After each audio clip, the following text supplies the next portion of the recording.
Hey, this is Doug Zyda Rose for GameShampoo, and here we are. Our stage 8 of the original Streets of Rage. Now, I could have done this all in a single go, but I decided against that because of just how things pan out in this stage.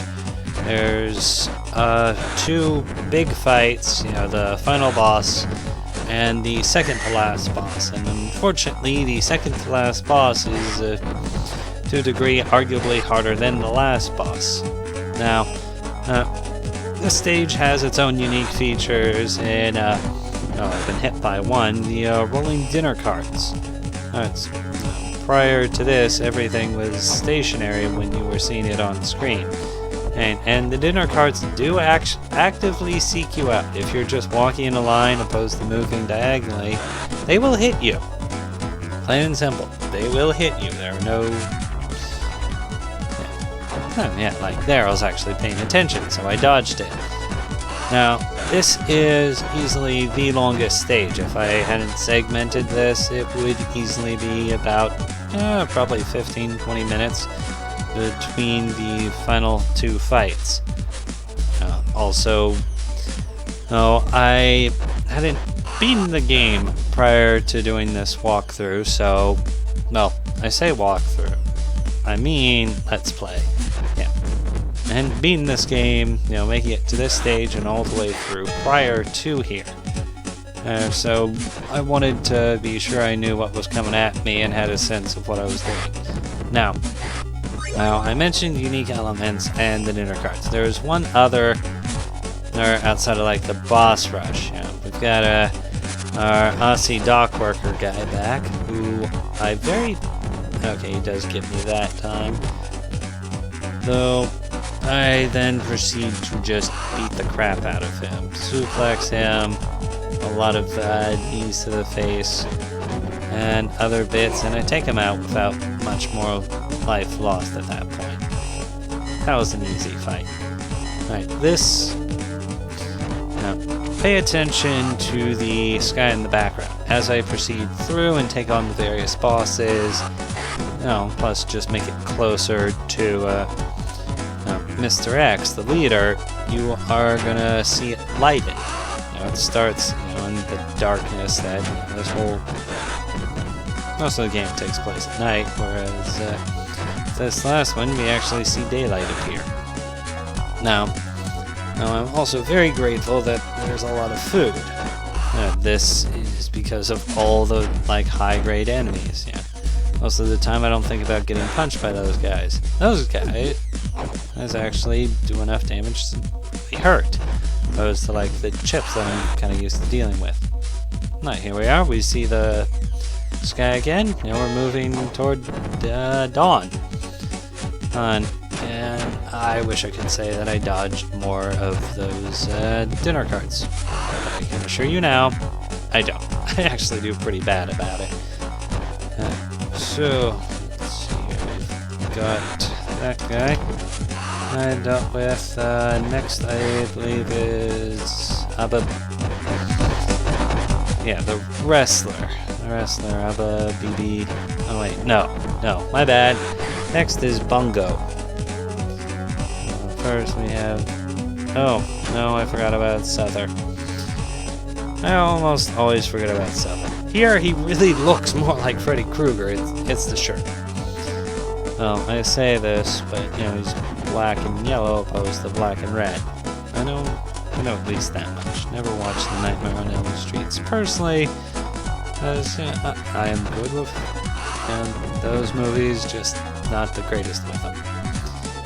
Doesn't stop me from enjoying the Evil Dead series. That's just a lot of fun. It's satirical too. Alright. So, dock worker, Souther. I think it's Uppity. That dude. Wrestler. That guy. Then Mona and Lisa. Now, Mona and Lisa get their own segment because I knew if I had live recorded this one I will now admit I pre-recorded, that there would have been so much cursing and multiple attempts. I wanted to spare you guys the multiple attempts, so you can't really blame me for that. Here, Adadidi. That's what I'm gonna call him. No, I'm getting ready to call him Abba. Like I said last time, this round I am just jump kicking him repeatedly with the odd throw thrown in. And this is generally how I will fight him. It actually works really well. And if I did the tricks right, I could just keep him in a grab lock and take him out without any real effort being needed.